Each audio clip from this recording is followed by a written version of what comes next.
This week the topic is environmental geography, and this is basically the relationship between people and the environment. So the terms that I want you to be thinking about and include in your discussion: cultural ecology, environmental determinism, possibilism, environmental perception, ecofeminism, renewable resources, and environmental sustainability. And the determinism, possibilism, and environmental perceptions are ways that geographers discuss how people think about the environment. So cultural ecology talks about our adaptive strategies, and every culture has had ways that they have adapted to live in the environment in which they live. So we might irrigate the desert in eastern Oregon. We what is there, like 0.2 inches of rain a year, and we use deep well irrigation to grow alfalfa. In Arizona, we air condition so it will be livable for people. We grow tomatoes in greenhouses year-round. We've developed genetically modified foods so that we can adapt to pests or adapt to lack of fertilizer or poor soils. We've developed algae to use for fuels instead of corn and other biofuels. So there's lots of ways that people's industry and creativity have used the natural environment to make it fit the culture and the cultural needs.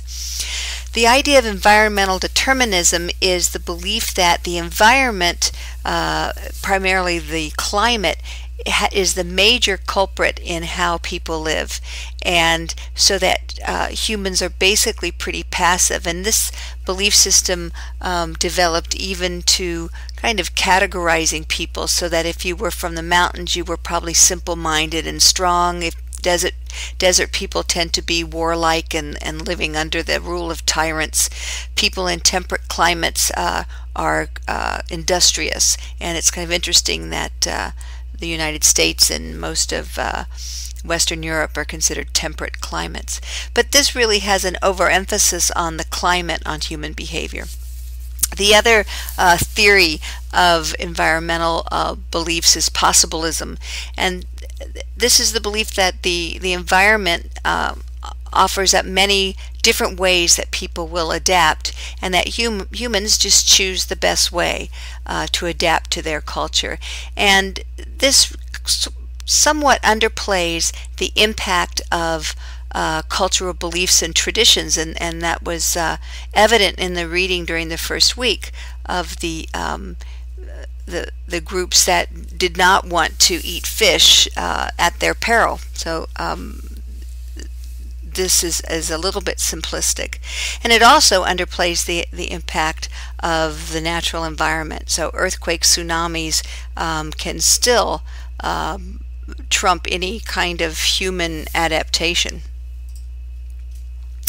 So the idea of environmental perception is the belief that people have a perception or a belief about their environment that may or may not be based on scientific evidence, and it may be based on all manner of things.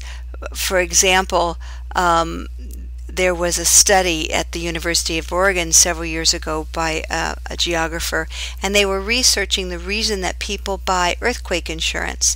And they were looking at people who had been in an earthquake and people who had never been in an earthquake, and it was very fascinating to know that people who had been in an earthquake decided they didn't need insurance because they'd already been in one, and what were the chances of having an earthquake again.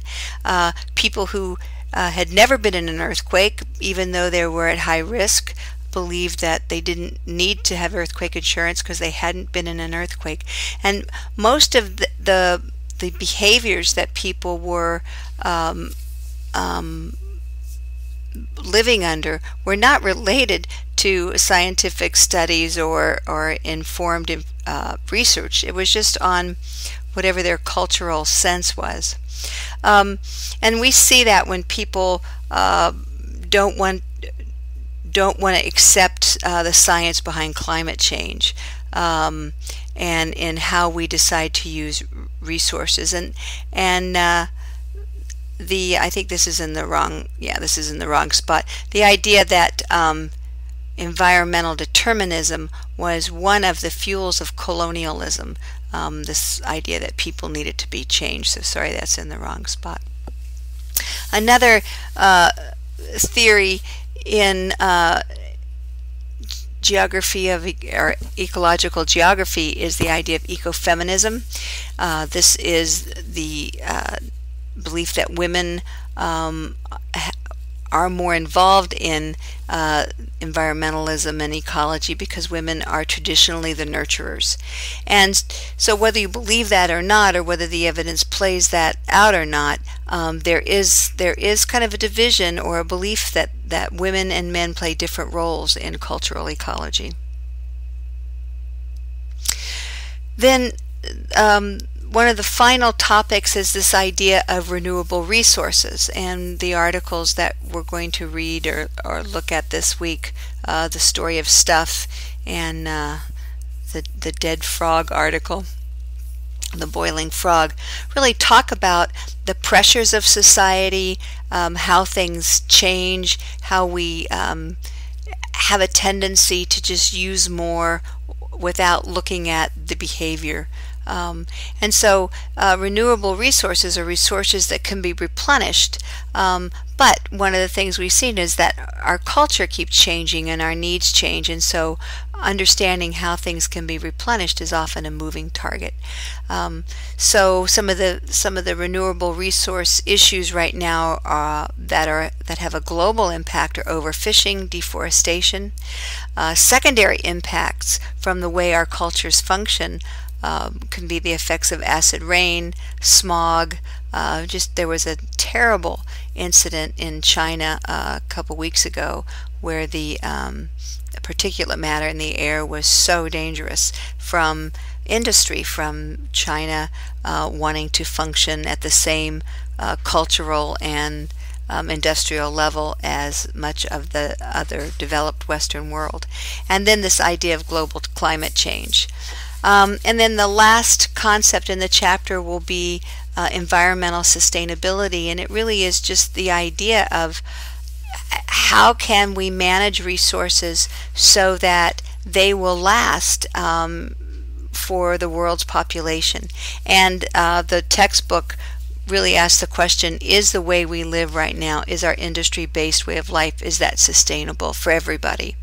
And there's an interesting 2005 map showing environmental sustainability index, where red is more sustainable than the dark green, and you can see that we don't fare as well as Canada. Mexico is less sustainable. China is in the very low quadrant.